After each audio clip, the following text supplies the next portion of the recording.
Naku, Mami D, walang katubig-tubig yung Oo. ilog. Maliligo sana tayo. Naubusan, no? Tuyong-tuyo, mga grabe. Pero Diyos ko, meron mga yan. kabayan. Pero meron yan. Opo, syempre, kaya nga nilagyan po ito, Mami D.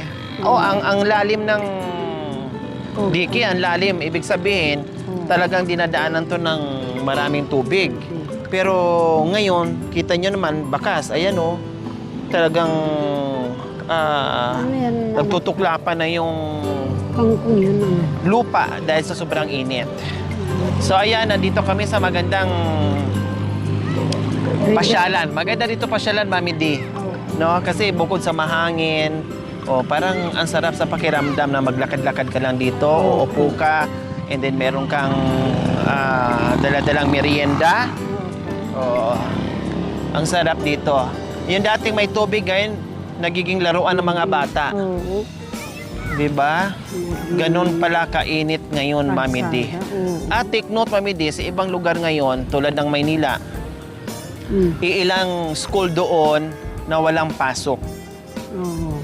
Walang pasok dahil ay sa sobrang init. Siguro natatakot yung mga teachers, Oo. no? Kaya dineclare sa ibang school na walang pasok, baka mamaya, siyempre, ma-high blood. Kasi ang high blood ngayon wala sa bata at matanda. Oo. No, may stroke, ganon, 'di ba? So delikado para doon sa mga bata dahil sa sobrang init. So ngayon, Mami D, dito tayo dahil meron tayong babalikan ngayon. Si Nanay Yuli, hindi makakilos dahil nahihilo, no, may vertigo or yun nga, sabi may high blood. Siguro ang kailangan doon ni Nanay Yuli, mga kabayan, para hindi siya mahilo, kailangan sanayin niya, no? Pilitin talaga niya, sanayan niya unti-unti na makaupo siya. Hindi pwedeng habang buhay na nakagano lang siya ay hindi na siya kikilos. Kasi siyempre naranasan ko rin, kasi naranasan ko may vertigo, no, high blood din ako, talaga nakakahilo. Kailangan natin bumangon man lang or kahit man lang humiga muna unti-unti, no, uupo, tapos higa, upo, higa, tapos hanggat tatayo unti-unti, and then higa, yung ganon, paunti-unti, sanayin para hindi yung nakaperme na ganyan. Kasi delikado po yun, Mami D. Diba yung dugo hindi masyado nakasirculate kasi one side lang naman yung kanyang paghiga, delikado, diba? Kailangan ma-circulate yung dugo. Babangon, tatayo, uunat-unat, kabila, ganyan. So, hindi ko alam kung anong nangyayari, Mami D. Okay, tara, let's go. Puntahan natin si Nanay Yol. Kumustahin natin. Hi po, Tatay. Anong pangalan niyo po, Tatay? Si Tatay Orly. Pwede po tayo mapasyal ulit yung bahay niyo, Tatay Orly. Kabit ko lang po yung mic, ha. Kumusta po kayo? Bumiyahe po kayo ngayong araw? Opo. Anong oras po kayo nauwi? Kanina lang po. Ha? Kadadating ko lang po. O kumusta? Anong dala niyo po O, yung para mga- sa hapunan niyo? Yung wala pa. Wala kayong nabili pang ulam o bigas? Oh, Ha? wala pa kaming kwan. Walang ilaw dito. Wala kayong ilaw? Wala po. Bakit wala po kayong ilaw? Oo. Kandila lang po. Akala ko may ilaw kasi may nakita kong electric fan Ito, hindi gumagana. kagabi.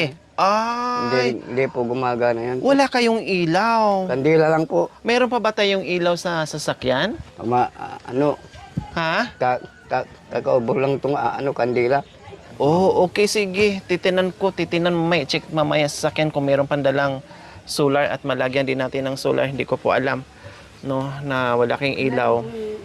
Tingnan mo nga doon, pakicheck mo nga dyan ko yung likod ng sasakyan kung meron pang sobra doon na ilaw. Nakalimutan Titinan ko natin. bumili ng Sige po, mamaya, buksan niyo bumili. po, Tatay, Orly. Dating ko, madilim din po, no? Opo. Hi po, Nanay Yol! Ay, Yuli. Magandang hapon po sa inyo. Nandito Ay, magandang gabi na po pala. Magandang gabi. Kumusta po kayo? Nagfi-Facebook po kayo? Anong tinitin? Hindi kayo. Ginagawa yung pang-ilaw. Pag naka-charge, may ilaw. Diyan kami nagchat-chat sa kanila. Opo. Ay, yung mga saksakan, mga sira po yan, tatay. Sira po yan. Matagal na yan. Ayan po mga kabayan, no? Maraming ang comment doon na kailangan sana ni Nanay Yul ay kahit man lang paunti-unti makatayo siya, no? Makaupo, yung taas na yung unan, hanggat kaya na niyang kumilos, hanggat kaya niyang umupo. Kasi kung ganyan nga po mga kabayan na lagi na siyang nakastuck na ganyan, ay wala, talagang forever siyang nahihilo kasi nga yung dugo niya parang hindi nasasanay, parang one-sided na lang palagi, no, hindi na makasirculate ng maayos. Nandito kami, Tatay Orly, kasi nga tinanong kita nung nakaraan, nakita ko kasi yung electric fan kasi ang init, di ba po? Ngayon, lalong delikado doon sa sitwasyon ni Nanay Yuli Hindi na gumagana. napakainit tapos walang electric fan, kundi lalong ma-high blood si Nanay Yul dyan. Hindi gumagana. Diba?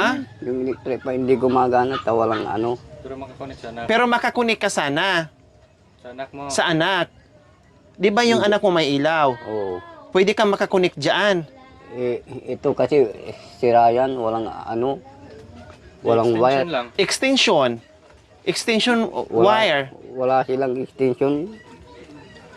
O tinang katulad niyan, no? Kaya pala may katabing pamaypay si Nanay Yul. Oo. Kasi pag nainitan siya, ay nagpapaypay. Kaya lang hindi sapat po sa kanya. Kaya sabi ko, kung yung ang electric fan mo ay gumagamit, sana hindi nakapatay yan para kahit paano ay hindi masyadong mainitan si Nanay Yul. Paano, Tatay Orly, kung bigyan sana kita ng electric fan? Bibilhin kita ng electric fan, paano yun? Saan natin isasaksak? Saan tayo makikisaksak? Kung ano, dyan sa, ano sa likod, bibili ng kwan Wire. o wire. Para makasaksak kayo, para magamit yung electric fan. Oo. Ito, yung mga wire na yan, hindi na pwedeng magamit yan. Ay, yung Hindi na itim. pwede yan. Sira yan. Nung minsan, nag-ano ako nang bumili, ano, Pumutok. pumutok yan. Mm. Matagal na yan. So, kailangan, bibili ka ng bagong wire extension para meron kang pagsasaksakan sa electric fan na kahit papaano may magamit si Nanay Yul.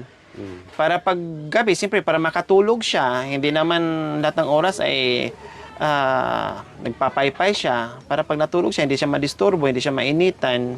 Diyan, lalo na pag sa tanghaling tapat, no, nandito ako, puro tayo tagaktak sa pawis dahil napakainit.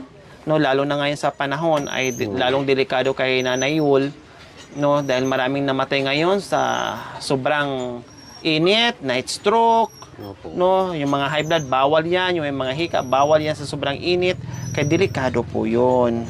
Nanay Yul, Oh, kumusta po kayo pagtanghaling tapat? malinsa, mainit. Sobrang init? Oo. Kaya nagpapaypay na lang po kayo. Oo. Eh paano, gusto niyo po ba magkaroon ng electric fan? Oo. Kung magbigay Ha? kayo, Po? kung magbibigay kayo, kailangan. Kung magbibigay, kailangan dahil kailangan yung gamitin. Opo.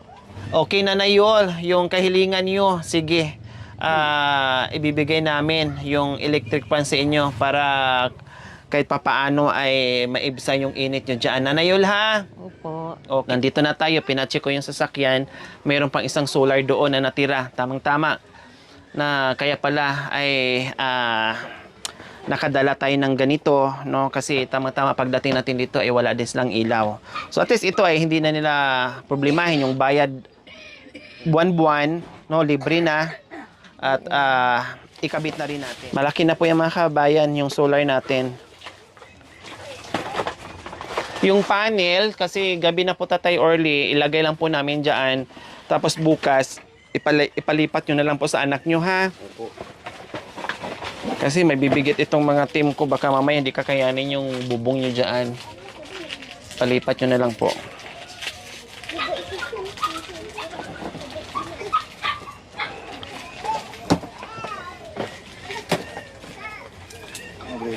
Nanay Yul, Oh, hindi lang electric fan dala namin. Meron din kami dalang solar lights para hindi na kayo didilim dyan, liliwanag na yung kwarto mo, Nanay Yul. Ikakabit po namin ngayon. oh, sige po. So ayun po pala, kaya pala may kandila kayo tatay. Diyan yung po nilalagay, pero delikado po dyan tatay. Pag naglagay tayo ng kandila doon sa puwit ng baso or platito na hindi nyo na nagagamit, doon nyo po ilalagay. Pag matulog na kami, Maliit pinapatay na. Papatayin. Opo, pero hindi pa rin po yun. Hindi pa rin yun advisable. Kasi minsan, puro pagod sa trabaho. Si nanay hindi niya makikita yan dahil nasa likod niya. Kayo pag nasobrahan kayo sa pagod dahil galing sa trabaho, paano pag nakaligtaan nyo na napasarap na para kayo sa tulog, nakalimutan nyo na may kandila nakatirik dyan? Kinain na. Kundi delikado po. Ha? So, sa susunod, makatulog man kayo, bago yung makatulog, pinapatay nyo, mas maganda kung may precaution kayo, ay ilagay nyo sa puwit ng baso, yung pataob, or sa platito, or puro nakapalibot, puro tela at kahoy, karton. Madaling kainin ng apoy.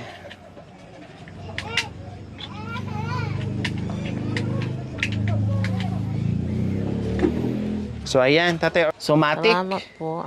Wanan, nakalapag lang muna dyan, temporary. At least kahit papaano ay may magamit na sila sa gabing ito. And then, itong ating electric fan. Oh, mayroon na From tayong dala. Team Lori din po mga kabayan. Tumatay. So, ginawa natin ang paraan po, no?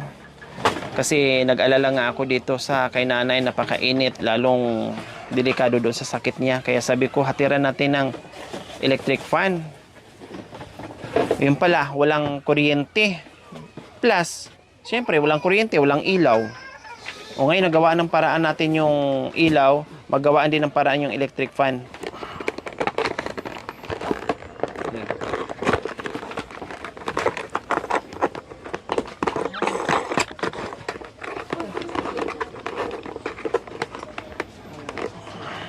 Yan.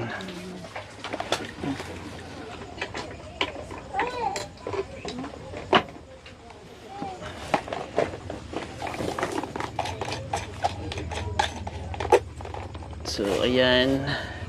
Saan yung likod tayo? Eh, grabe tagaktak yung pawis natin. Napaka... Ano po talaga?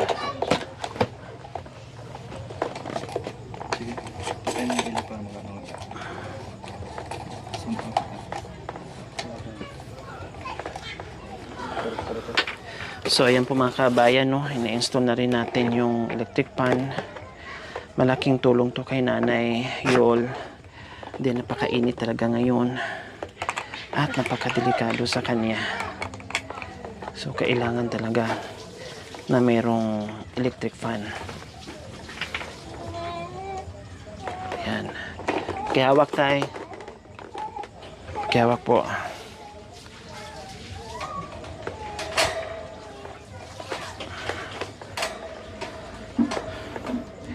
Okay, so ang problema nito tatayol is yung extension wire na lang. Ha? So, ay nakahiram na. Ay ayun, meron na dito. Akin na po yung ano. Ay try natin. So ayan, meron ng temporary hiram ng wire, extension wire. Ay. Oh, number 3 natin kaagad. Oh, ayan. Oh, Nanayol. Oh, Ano po? Gagamit pa po kayo ng pamaypay? hindi na po. Hindi na. Oo. Oh, Pag brown out, pag burn out, syempre gagamit. Akin na lang po yung pamaypay nyo. sira na. Palit Oh. tayo, electric fan sa inyo. Sira. O ano, Tatay Early? O, di ba? Ako din. Kasi grabe yung pawis ko. Oh, kailangan pala pag nag-vlog ako nakaganyan, no. Dala-dala ko ganito kalaking electric fan. Oh, hello mga kababayan, kumusta kayo diyan? Ako nainitan, kayo nainitan din ba? O ganon. O sige, ilagay niyo po muna mga kababayan. Binisita natin dito si Nanayol dahil sabi ko nga sa team, balikan natin, bilhan natin ang electric fan kasi ako'y na nag-aalala nga sa sitwasyon ni Nanayol. So ngayon, nadatan natin na walang ilaw, so binilhan na natin ng ilaw. And then, syempre, bukod pa doon, meron nagpapaabot ng pagmamahal para sa kay Tatay Orly, para sa kanila ni Nanay Yol. Nagpaabot po yung ating sponsor, pioneer sponsor po natin na mula noon hanggang ngayon ay mapagmahal sa mga kabayan natin. Kaya maraming salamat po. From Tita Muna, nagpaabot po ng 1,500. Ayan po. 500, 1,000, 1,500. Galing po yan kay From Tita Muna. Tama? Ma'am Muna, salamat po sa inyo. At Ano po. sa Bigay niyo. binigay ninyong tulong, yung 1,500. Maraming salamat po sa inyo. Maraming salamat po, Ma'am Muna, sa binigay niyong tulong sa amin. Kasi kung wala...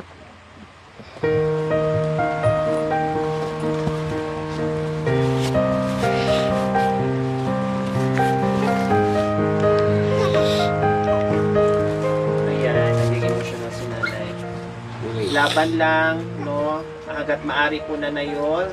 Subukan mo, unang gawin nyo po, taasan nyo po yung unan nyo, 2 patong, pag kaya nyo po, gawin nyo po 3 patong, pag kaya pa po, 4 na patong, hanggat makakaupo po kayo, no? And then hanggat makakatayo po kayo, Nanay Yol. Kumbaga, practicing nyo, no? Kasi maganda rin po yun, Nanay Yol, na hindi nakapirmi kayo dyan, na nakatagilid na lang, Nanay Yol, ha? Oo. Ayan, naiyak na, hindi na napigilan ni Nanay Yol yung kanyang emosyon, no? Parang ganyan, Nanay Yol, laban lang, no?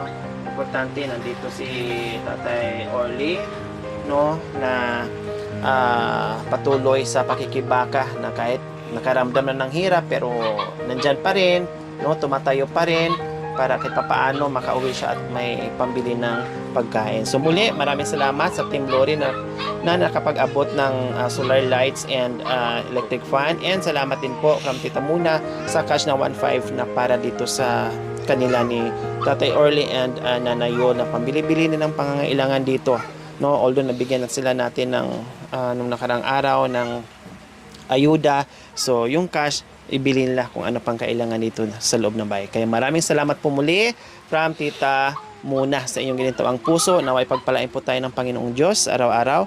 Naway ibigyan po tayo ng kalakasan ng katawan sa araw-araw. Naway ibigyan po tayo ng mahabang buhay. Pang sa ganon, marami pa tayong mapasaya na tulad nila. Si Tita Muna po, mga kabayan, ay nagpaabot po ng 10,000. Kailan po maraming recipient po yun, no? Yung ito, isa sa nabigyan niya doon sa 10,000, 1,500. So yung iba may 500, no? Yung iba 500, ganyan. Then may pa-birthday pa ni Nanay, kung anong masubra doon. Then para din sa team, no? Bahala na. Yung iba, hindi ako nangangako na mapuntahan ko, no? At dahil malalayo po yun, buti sana kung isang bayan. Tulad dito, hindi pa ako sure kung maibigay ko lahat-lahat doon sa sinabi niya sa dapat makakatanggap ng 500. Kung ano lang po yung kaya ko sa ngayon dahil nandito pa yung phobia natin. Parang takot pa ako kung saan-saan susuot, no? Parang pinipilit ko na yung sarili ko na makalabas kasi mas lalo akong nalulungkot o mas lalo akong maraming iniisip pag nasa loob lang ako ng bahay. Doon nga sa nangyari na aksidente tayo, no? Pero okay lang, no? Importante na kahit papaano ay nagiging okay na tayo, na kaya natin, no? Basta importante na walang nasaktan at walang duguan. Kaya maraming salamat po. Sa mga kabayan, huwag niyo pong kalimutan, paki-share, subscribe sa aking YouTube channel, Lori Aquino Talita. Maraming salamat po. God bless us all. Bye.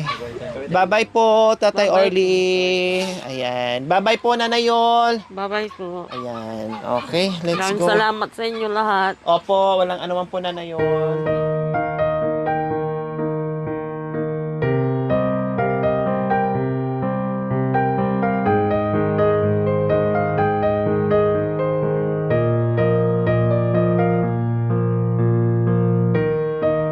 Thank you for watching. Don't forget to like, share, and subscribe.